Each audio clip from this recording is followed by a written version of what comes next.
Ladies and gentlemen, I'm Yusril, the game is War Thunder, and welcome once again to Lunchtime Tankery. You join me in what might be the tail end of a Golden Battles run. I am currently 6 for 2, I lose one more battle, that is the end of the wager. Of course, at this point I already have, let's double check the wager terms. I already have 150 eagles in the bank. It would be nice to get a bit more, but hey, we'll see how this goes. One more win gets me another 50, so yes, I know I'm cheap. So let's bring out some of the finest strong tanks of the Soviet line around about the 5.0 mark. The T-34-85D5T. This is actually a stopgap variant. The actual T-34-85, the main one that is, used the ZIS S-53 gun.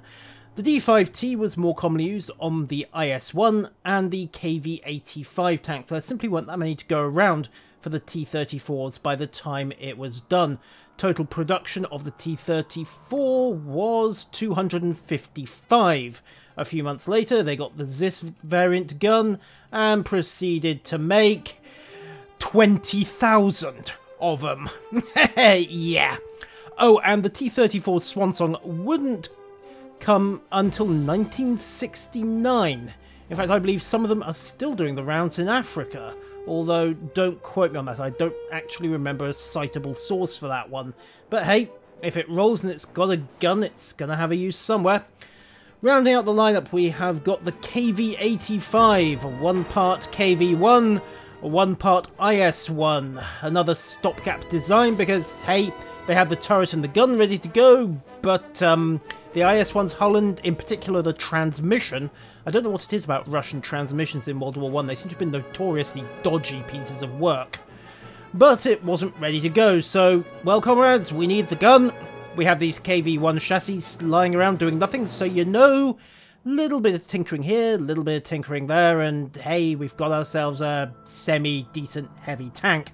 Okay, the hull can't take a hit by 1943 standards, but hey, it'll still do the job.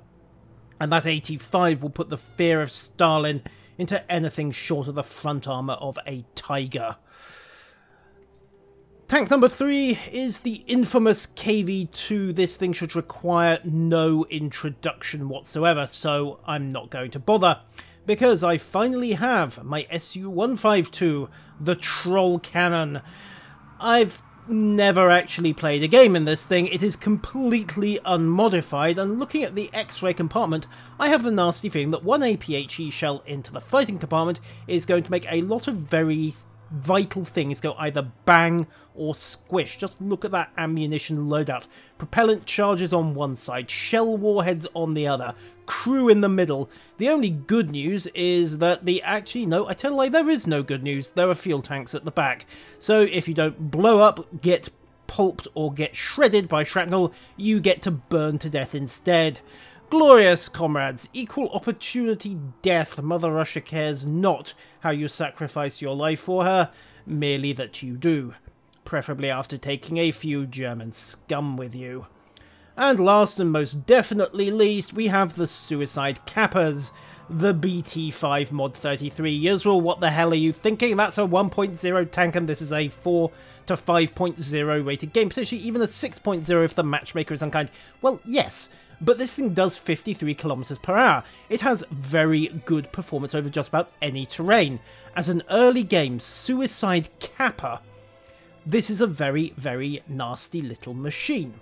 It's also got a gun that, despite the fact it is only tier 1 point whatever the hell it is, fires a solid round that can penetrate up to 73mm of armour. I remind you that the APHE can penetrate 62, the solid round can penetrate 73. I remind you the side armour on a Panther is only 40mm. So, you get the right shot with that thing, and even a 45mm gun, if it hits an ammo rack, can cause a cook-off. But that is very, very situational, and a lot will depend on what kind of maps we get. But I've been babbling long enough. Let's get into what might be the final battle of this wager. Conquest in White Rock Fortress. We have got the southern and western starting points, 2 to the enemy's 1. Of course, that does mean that our team is going to be divided, so we're going to have to be careful not to get defeated in detail by a single massed enemy smushed. On the other hand, a lot is going to depend on where the cap point is. It's at A. Right, let's grab the T-34. Half ammo load for safety. And we've also only got the one start point as well. The map lied, comrades. It lied. So, armour forwards, we'll just crank up the valley, get some speed up to start with, and then make a dash for, not necessarily A directly, but certainly the bridge overlooking it. Soviet gun depression might be one of the worst things about these tanks, but with the right firing position, and there's some pretty decent hard cover up there, we can doubtless get a few decent shots in and clear the way for someone else to make a dash for the cap point. Mostly the column off to the right there. Meanwhile, forwards, forwards, forwards. Don't mind the flickering and the status display, by the way. That, I think, is an SLI problem. Unfortunate. SLI is not new tech. You'd think people would have it working by now. Let's just blame Nvidia. That may or may not be fair. Anyhow, over here, now we have a choice. We can come up, we can come down, or we can come into the bridge, under the bridge, take another left here, and get off the enemy line of advance. They will be watching at the bridge after all. And we start with an M10 Wolverine. Lay on, lay on. Regenerate that, Logan. Of course, I did pull up too far, so angle up, get the retreat. They miss. And we take a few minor turret hits, but nothing too serious. Traverse has taken a hit. Gun has taken a hit, and we've lost the loader, but we can pull up, start fixing all of that. And hope I actually pull back far enough, because that foliage is proving deceptive. Meanwhile, anyone coming over is going to find themselves in a nasty little shock in 10 seconds' time. Yeah, we didn't quite pull back far enough. They can still see us over that ridgeline. We've got the capture. And with a bit of luck, if we now back up correctly, the drive's fixed. We're not going to stick our heads over that ridgeline again, because that would be a hot idea. Ah, they might have been shooting at Gaul. Now, if you don't mind, I'm just going to blitz across in front of you, mate. Thank you very much, and let's see if we can get round again. Remember, frontal with enemy tanks is always a bad idea, unless you know that they've got pop guns and you've got the King Hell gun of doom. Now, can I get up this slope? Just hi guys. Oh wait, no, it's not having it. Bugger. Okay, fine. Well, we've got a KV-85 coming up to reinforce us as well. I need cover. So, background here. Can't get over the ridgeline at the moment. Maybe we can stick our head round. No, and that gun depression cheats us again.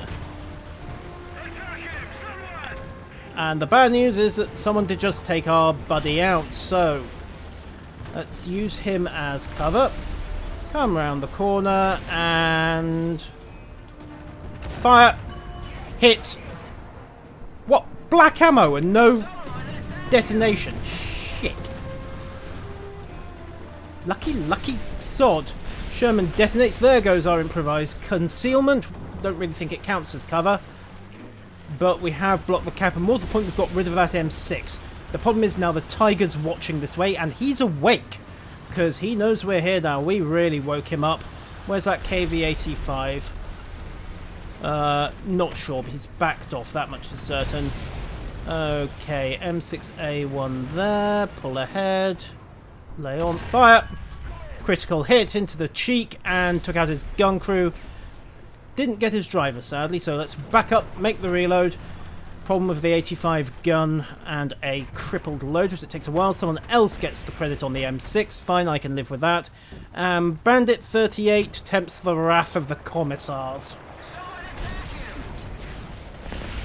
Yes, I know. I would love to attack him, but I'd rather not stick my head out after he's soaked an 85 to his ammo rack.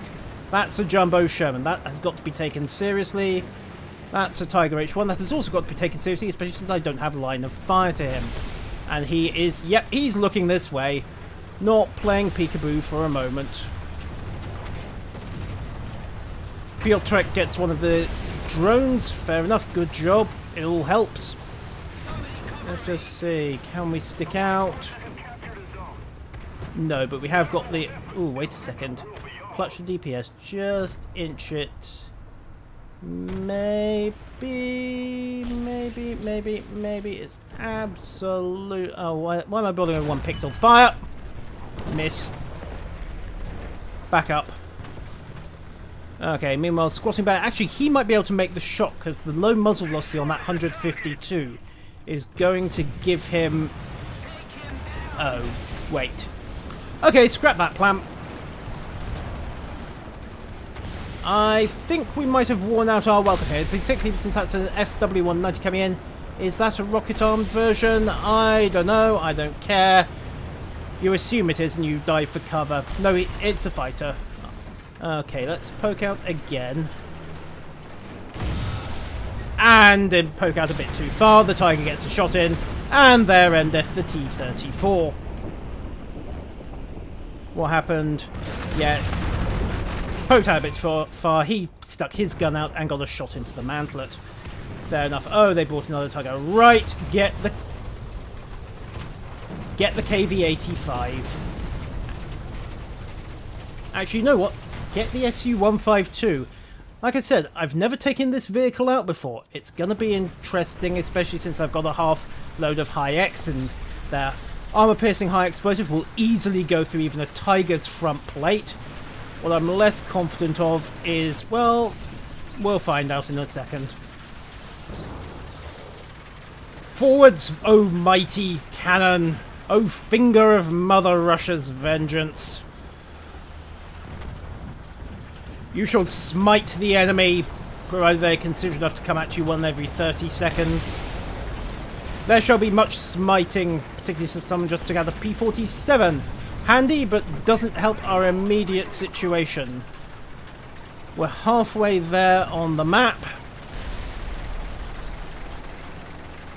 Enemy is down a good chunk of their ticket count. Now then, let's find us a decent firing position. Remember, the sheer amount of explosives and fuel in the fighting compartment makes this thing something of a firecracker. There's also the problem of this thing's reputation as being, well, a bit of a Death Star. Anyhow, let's roll it forwards. Carefully, carefully does it. Softly, softly, catchy Tiger. Right. There we go. So, where's the enemy? One Sherman burning there. We've got what's left of that M10 we nailed over there. And something just nailed that IS-1 up ahead. So, I probably shouldn't do this. Aha, come on. Get round, get round, get round. Fire! Oh yeah! I could get to like this gun, even if it is an utterly abysmal reload time. Come on, back up, back up.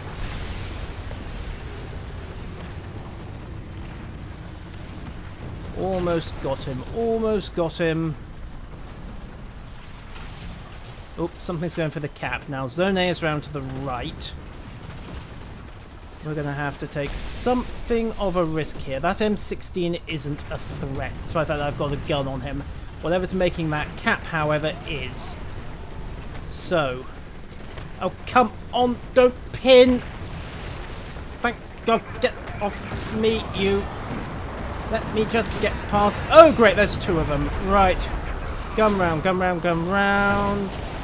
Fire! Got him. Okay, we got the Tiger. The M19 is a problem, since at that range its projectiles are quite capable of blasting through 60, 75 millimeters. We're going to have to back up here. There's the second Tiger one, and we've lost the SU-152. Well, we got a Tiger and we got a Panzer IV. I'll call that a nice rate of exchange. However, we are down to our last tank. Bring forth the KV-85. Frontal assault is going to be a bad idea, so we're going to track up into the town itself. Oh, you cunning little shit. Camp us out, would you? I wondered where all our reinforcements were going. Anyhow, that's got rid of him. Ugh. Move worthy of She-Hulk, that one. And, let's face it, probably got him about as far. Right, forwards!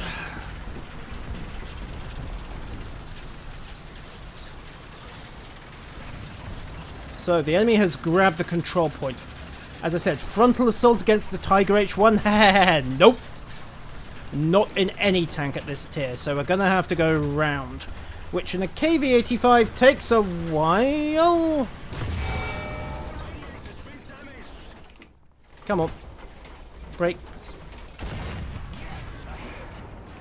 There we are. Might take a while to repair the engine. Luckily, the slope aided us. Even the earth itself comes to the aid of loyal tankers. Unfortunately, at 30 seconds to fix the engine, this might take a while. A little more effort and victory will be ours. Yes, that little more effort constituting, well... Oh, right, I see. This is awkward.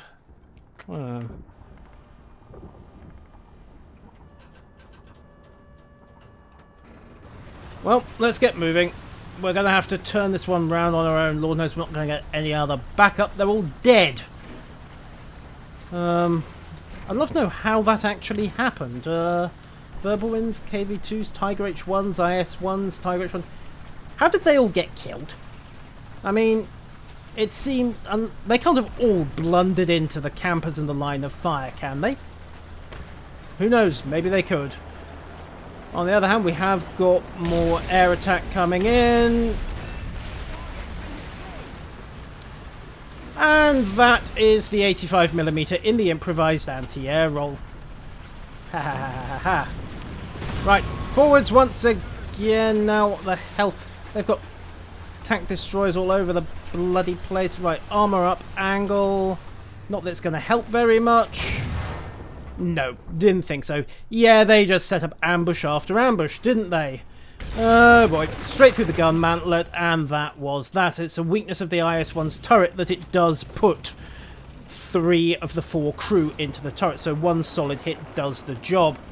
Very well played from the enemy team. Less well played that we kept blundering into their ambushes, but we managed to neutralise 2 of them. 3rd time's the charm, however. This, I suspect, is going to be the end of the wager. Let's see what everyone else is up to. They're sat still. The SU-152 is sat still. Smart chap. He's not really meant to be on point. M4A2 Sherman grinding his way forwards, but he's not really going to get there in time. Not with the enemy as dug in at that as they are. They really need to get in and make the attack. What else? Oh, here comes Piotrek. He's making a last valiant charge. Remember, we haven't accounted for that second Tiger 1. And he's on completely the wrong side of the map anyway. That's the southern side of the fortress, so he's out of it. He's not going to add very much to the game at all. Peters to CZ is... yeah, he's up on Sniper Alley. It's really going to come down to these 2 guys. And right now, with that M19 brassing his turret up at a rate of knots, he's not going to get much further. Still, the M19 appears to be dead. That's something. And he's still here. Now the question is, will he get forwards? Where's that last Tiger? Oh dear, he's burning, and yep, there it is, just over there. You saw the tracer come in. There's something shooting. Yoink. I'd be willing to bet that is our Panzer IV 70 friend. Meanwhile, Piotrek is... let's not even ask. Bandits in his heel, 1046. And behind him, he's got something. And now he's not got a wing, which is awkward. Ground attack comes in on Piotr. Not that it's accomplishing very much, except, you know, wrecking the plane. And meanwhile, Peter 2CZ is... Well, I'd like to say he's trying to find a way around to A, but I'm honestly not sure at this point. He's in... wait a minute, he's back at the spawn point. Oh well, it was a nice wager while it lasted, ladies and gentlemen. Yeah. We'll just wait and see how the scoreboard pans out, I suppose.